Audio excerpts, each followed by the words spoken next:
termegah di dunia. Pokoknya berita-beritanya menarik banget dan juga bermanfaat buat kamu. Pastinya setelah nonton Ada saja kamu tambah pintar. Adalah laut beku yang dikelilingi oleh tanah. Ada saja setiap Sabtu dan juga Minggu jam 7 malam. Hai.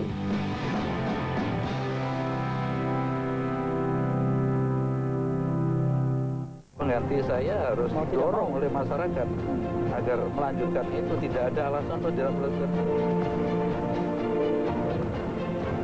JAK TV, saluran pemilu kada Jakarta.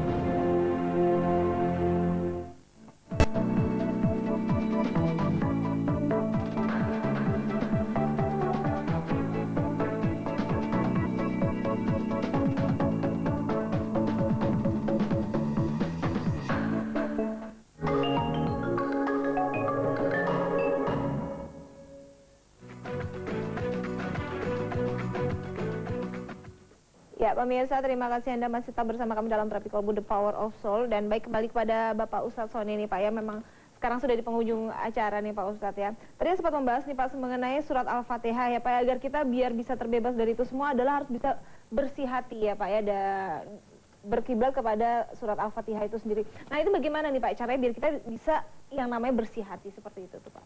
Ya, saya pikir ini satu pertanyaan yang baik ya. Para pemirsa JAK TV yang dimuliakan oleh Allah dan berbahagia, memang untuk kita bicara bersih hati bukan suatu kerjaan yang mudah. Sekali lagi bukan suatu kerjaan yang gampang. Perlu satu perjuangan jangka panjang sekali. Dan karena itulah maka diturunkan sholat di muka bumi ini. Kalau kita perhatikan, sholat ini suatu kegiatan yang sangat intensif ya. Subuh, dohor, asar, maghrib, isya, terus diulang lagi, belum lagi sunah-sunahnya. Ini kenapa kok sampai harus diulang lagi, belum sampai sunah-sunahnya? Karena ternyata para pemirsa, sholat diturunkan ke muka bumi ini agar si pelaku sholat terhindar dari perbuatan keji dan mungkar. Nah, perbuatan keji dan mungkar itu semua sumbernya ada di hati. Nah, sekali lagi, bahwa sholat ini harus diarahkan kepada hati secara intensif. Pagi, siang, sore, malam, subuh, terus diulang, terus. Ibarat kalau hati itu disentor terus, dibersihkan terus, pagi, siang, sore, malam, pagi, siang, sore, malam. Nah, karena itu saya katakan tadi memang ini bukan suatu kerjaan yang mudah. Kalau kita sudah bersihkan hati kita lewat sholat subuh, ternyata belum bersih juga di dohor, di asar, di maghrib, di isya, terus kita ulang-ulang. Nah, di samping itu, apa yang kita baca di dalam sholat kita, itu harus dipraktekkan di kehidupan ini. Dipraktekkan di kehidupan ini. Dipraktekkan di kehidupan ini dan dipraktekkan lagi di kehidupan ini. Supaya apa? Supaya betul-betul pada saat kita sholat, hati kita bisa merasakan hasil praktek tadi. Dan insya Allah sholat itu akan berefek nanti kepada hati yang telah merasakan tadi. Nah, inilah kira-kira jawaban dari pertanyaan tadi. Kenapa? Karena memang tidak gampang itu Mbak Tetra ya, sekali lagi tidak gampang. Dan satu hal lagi, kalau misalkan kita timbul perasaan iri, kita perasaan dengki, perasaan buruk sangka, perasaan sombong sama siapapun, jangan biarkan perasaan itu merajai kita. Karena ternyata perasaan itulah yang akan merusak diri kita di kehidupan kita sekarang maupun nanti di yaumul akhir. Dan memang untuk terbebas dari berbagai macam penyakit nih Pak Ustadz, apa yang harus kita lakukan Pak Ustadz? Apa memang kita tetap harus melakukan yang namanya bersih hati itu juga Pak Ustadz? Iya sama, betul. Jadi tidak ada jalan lain seperti apa yang dikatakan oleh Allah sendiri. Kalau segumpal daging atau hati itu baik, baiklah semuanya.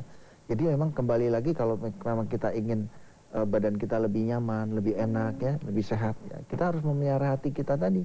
Karena kalau hati kita baik, maka kesehatan kita pun akan menjadi baik, ekonomi kita menjadi baik, hubungan kita dengan keluarga menjadi baik, hubungan kita dengan masyarakat menjadi baik. Karena memang sumbernya di hati. Ini yang dikatakan Allah. Kalau segumpal daging atau hati ini baik, maka baiklah seluruhnya. Baiklah semuanya. Artinya apa? Kesehatannya baik, ekonominya baik, semuanya akan baik. Nah, sumbernya ada di hati. Dan untuk itulah sholat diturunkan ke muka bumi. Sebagai pemelihara hati tadi. Agar supaya hati seorang menjadi lebih baik. Ya. Supaya terhindar dari perbuatan keji dan mungkar.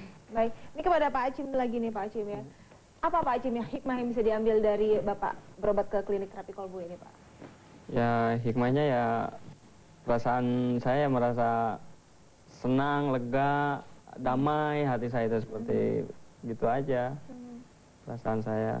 Pada saat itu selalu mengantar istri terus iya, ya? Saya antar terus tiap berobat itu.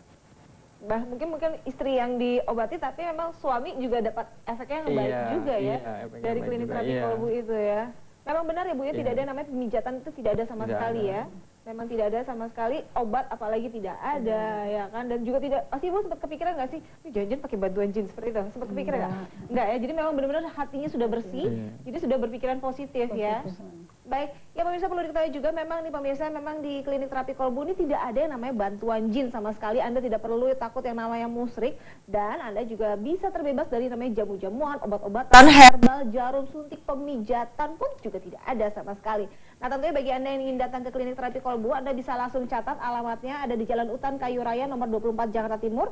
Teleponnya di 0218582029 atau di 0218500413 atau di 021705800381. Baik Pak Ustadz, sebelum kita mengakhiri ada doa yang sampaikan, silakan Pak Ustadz. Ya, terima kasih. Baiklah para pemirsa, mengingat karena acaranya sudah sangat mendesak sekali, mari sebelum kita tutup acara ini seperti biasanya kita sama-sama berdoa dulu. Biasanya saya di dalam berdoa saya selalu bawa 3 hal. Yang pertama, saya timbulkan rasa takut yang sangat tinggi kepada Allah. Yang kedua, saya timbulkan rasa harap yang sangat kuat agar doa ini dikabulkan. Dan yang ketiga, saya nazarkan untuk tujuan kebaikan. Dan untuk saudara-saudaraku para wali-wali Allah dari seluruh agama, mari kita sama-sama berdoa.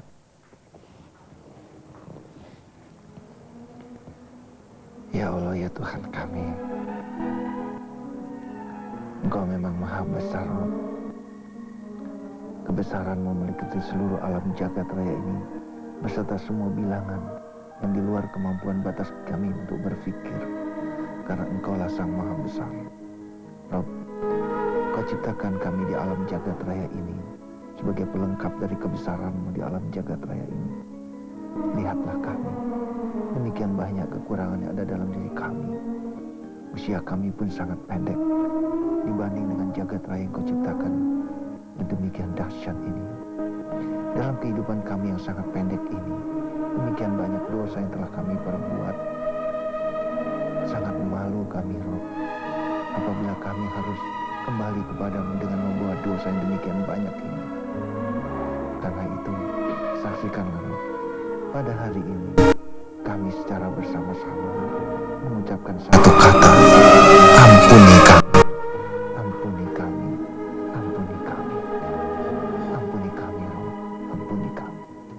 Amin, amin, amin ya Rabbal Alamin. Alhamdulillah. Terima kasih banyak Pak Ustadz dan terima kasih banyak Bapak Acin dan Ibu Lydia ya. Ya pemirsa, milikilah hati yang bersih seperti yang tercermin dalam surat Al-Fatihah. Akhir kata saya Tarta Maesari mengucapkan terima kasih banyak atas perhatian Anda. Jangan lupa saksikan terus Terapi Kolbu setiap hari Senin hingga Jumat jam 24 waktu Indonesia bagian Barat, tentunya hanya di JAK TV. Wassalamualaikum warahmatullahi wabarakatuh.